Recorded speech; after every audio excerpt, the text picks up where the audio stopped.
Well, it's me again, and this is my podcast and my world, where I take you along on an adventure where we get to explore everything and anything that goes on in my mind. Oh boy, is it random, is it crazy, it's nuts, it's all over the place. So grab yourself a cup of coffee and let's have a good time.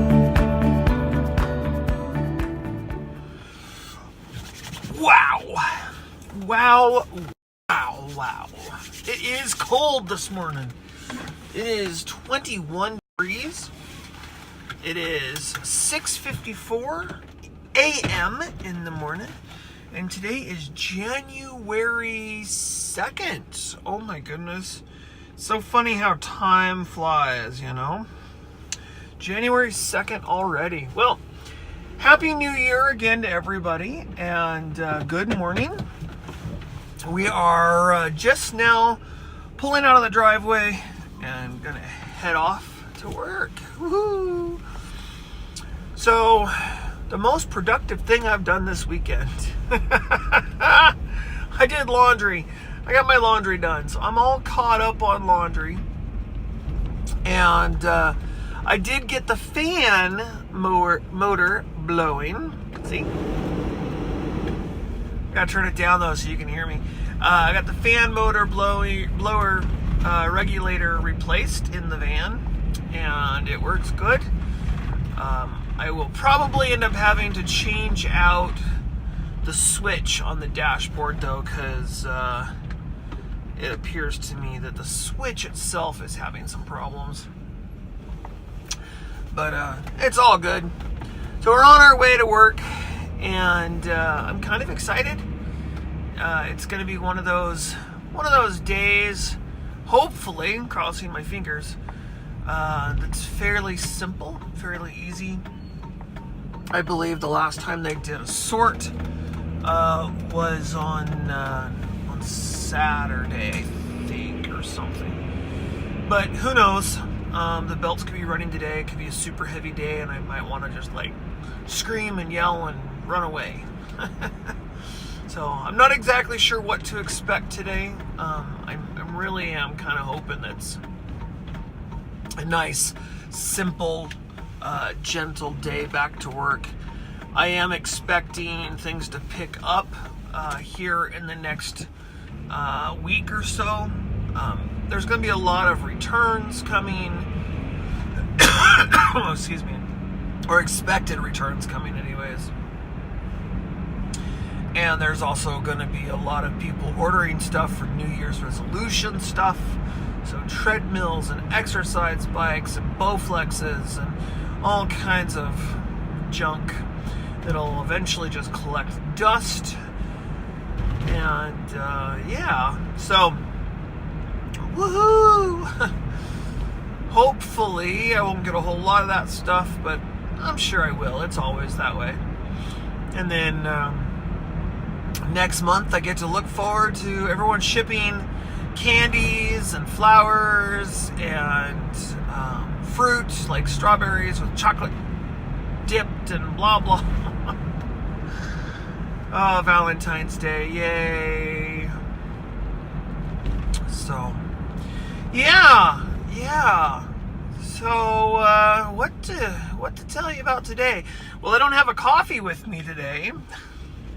I got up this morning at 6 o'clock and got my coffee, and I'm down to one coffee a day now, so I'll just have a coffee in the morning and that's it. And once it's gone, it's gone.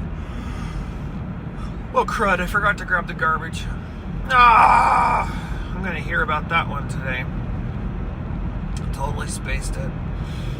So I'll have to put the garbage, if it's still there when I get home, I'll have to put it in the car so I get rid of it. Yeah, that's something that that we've been doing now. My father-in-law, he doesn't have trash service come to the house. He never has. He's always taken it to work with him and thrown it in his dumpster at work.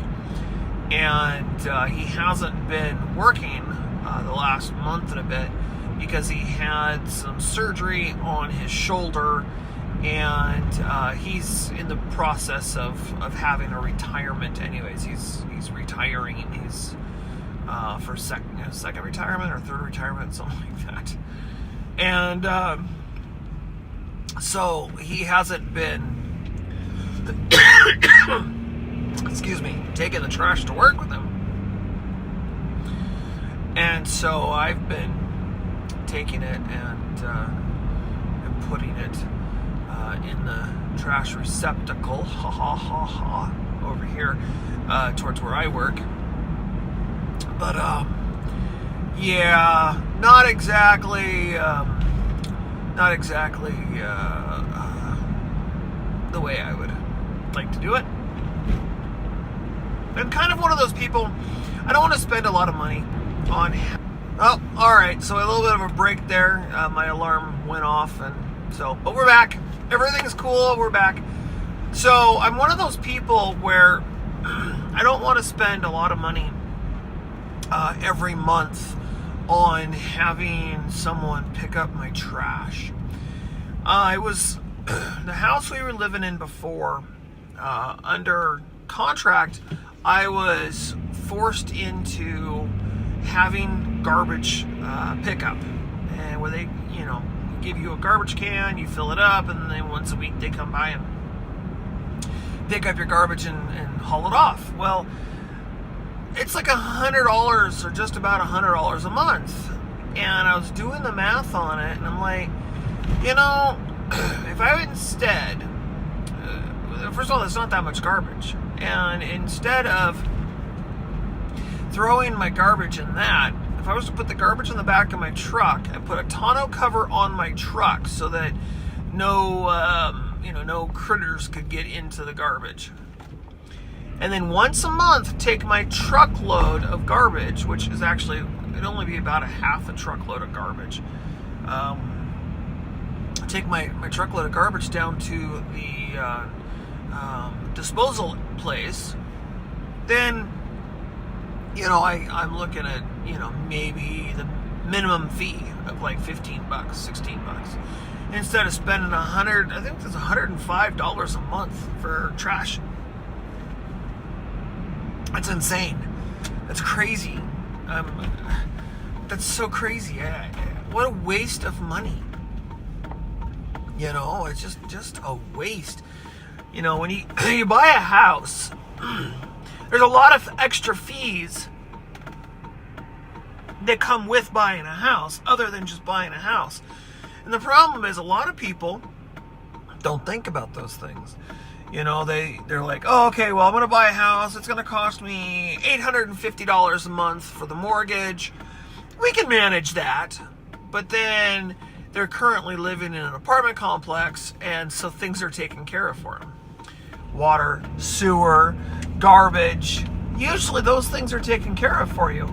And it doesn't seem like a lot, but when you live in a house, you got to get rid of your garbage. Well, I was paying $105 a month for garbage. And then you got sewer and you got water. Well, usually, not always, but usually those are together. But some places you pay separate for your water than you do for your sewer, and sometimes your water is put in with your electric bill, and so you figure, water is probably going to cost you about $100. Sewer is going to cost you probably about $50, it all depends on where you live. But so you're like, what, $250 for water, sewer, and garbage, and then you end up having electricity on top of that. Electricity can range, majorly range. In an apartment, you probably 50 to 50, 60, 70, $100, something like that a month in electricity. Sometimes it's a heck of a lot less, and sometimes a lot more, just depending on where your apartment is located. If your apartment's right smack in the middle, and on all four sides you have other apartments, your electric bill is going to, electric bill is going to be a heck of a lot lower than if you were on the top, corner. You're going to have a higher bill, because you're less insulated by the apartments around you. But anyways, it all varies. So you figure, okay, well, here's my mortgage of $850, but then I've got like another average of $300, sometimes even $350 a month, on bills on top of that, just so you can live there. And a lot of people, they forget about that extra fee. So they'll get into a house, they're like, well, we've been paying rent, for $900 a month for a 2-bedroom apartment, for the last 5 years, and now we're going to buy a house and we're going to save ourselves some money. And in theory, yeah, in your rent or your mortgage, yeah, you might save yourself $100, $200, $300, depending on how much of a drop or whatever. You might. You might also end up spending more. But then they don't take into effect what the management company pays with their apartment.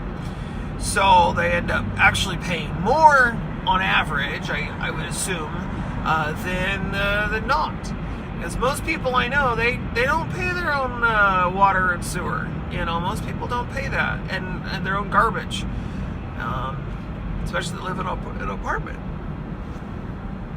So yeah, it's just some of those things that don't go into effect. So anyways, I don't know why that just came into my head. I'm just like, oh yeah, I gotta talk about that. I don't know why I just did, but my brain is full of so much useless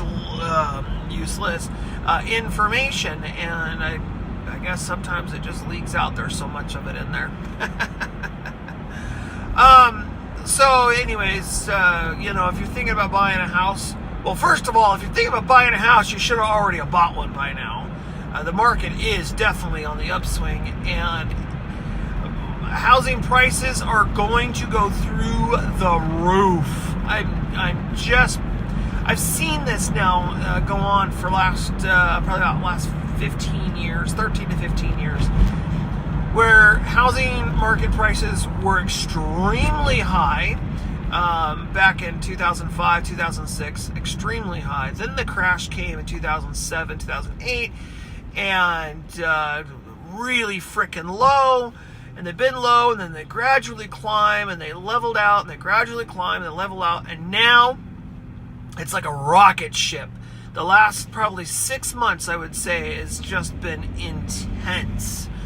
So if you're going to buy a house, my God, this is really the last moment to buy one before the economy is just booming. And in actuality, if you were going to do it, you should have done it last year, because now taxes on that kind of thing is going to be a little bit more difficult too. Speaking of taxes, I've been watching and listening to all these people complaining about taxes. This one person in particular, they have decided this last year that they were going to remodel their house and update their house and do a bunch of construction and that kind of stuff, because they knew that they could get their tax, it could be, tax secured, or whatever you want to call it, tax write-off, and they wouldn't have to pay super high on the taxes on that. And then the tax bill just passed, I think it was right before Christmas, the tax bill passed, and all of a sudden they are angry and they're mad, and I'm gonna lose all my money, and blah blah blah blah blah blah. And it's like, wow, you didn't really read the tax bill, did you? No, it's actually not for this year, it is for next year. It will not affect you this year, it'll affect you next year. Anytime they change a tax law, it will change the following year, how you do your taxes, not the current year. And unfortunately, a lot of uneducated people, when it comes to things like that, they don't think things through very well, and then they panic and they freak out. Like for me, it's the adoption credit. We adopted a special needs child 5 years ago, actually 6 years ago, and we've been waiting 5 years in order to get our tax credit, our adoption tax credit, for adopting a special needs child. and which is, it's an extra bonus. It's a really nice thing to get, especially, I mean, it'd be nice to get it anytime you do an adoption, but it's kind of to compensate you for, you know, the lawyer fees and all that kind of stuff, filing fees and stuff that you have to pay when you adopt a kid. Well, that is no longer going to be in effect this year and from here on through. They have decided to get rid of the adoption. Well, credit. Well, that's not 100% true, because if you were to have adopted a child last year or the year before, the rule was that you had to wait 5 years in order to get your money. But you still have to wait 5 years in order to get your money. They're just no longer going to offer from here on out the adoption credit. So now instead you're not going to get it. But those who have already adopted in the previous, in the past, are going to receive it. But all these people are freaking out. Oh, I've been waiting 4 years and now I'm not going to get my adoption credit. I've been planning on that. I needed that, to help me get my bills paid back, because we kind of went into a little bit of a debt and blah, blah, blah, blah, whatever. And it's like, no, you're still going to get it. Chill out. Relax. You were promised. It's on your taxes. They can't take it away. It's already yours. You can't lose it. They just won't give. If you adopt a child this year, you ain't getting crap. A special needs child. You ain't getting crap. There ain't nothing. You ain't getting a penny from the government. There's no incentive to take a special needs child over a normal child anymore. It just doesn't exist. Now that's not what we did. Let's be clear on this. I didn't pick and choose special needs or not. We were placed with a special needs child, and we were completely fallen in love with him. And so we couldn't say no, please. I mean, we were so in love with our son. It's not even funny. It wasn't a choice, unfortunately. Well, not unfortunately, whatever. But yeah. So, anyways, just relax. It's okay. The only people that are really kind of, that are really messed up, the ones that are really going to suffer, are the ones that are living in progressive states. I was going to use the word liberal, but not necessary. The ones that are living in these states that are ran by the Democrats that have state taxes. If you currently have to pay a state tax, you're screwed. And the incentive for you not to get the tax write-off is to convert your state to not charging a state tax. That's kind of what they're trying to get away. The federal government is, I think, trying to get these states to stop charging a state tax. You got, excuse me, you got these states that run perfectly fine without charging an additional tax. And they've got great roads and all kinds of stuff. And then you have these states like New York and California that charge an outrageous, and Florida charge an outrageous amount of money on a state tax. And then, it's like the money is just blown. There's nothing special about it. It doesn't really go anywhere. I don't know. Anyways, that's a whole nother podcast, you guys. So anyhow, this has been a fairly long one, I guess, to make up for yesterday. You guys have yourselves a fantastic rest of your day. I will see you back here again tomorrow. And until then, bye for now.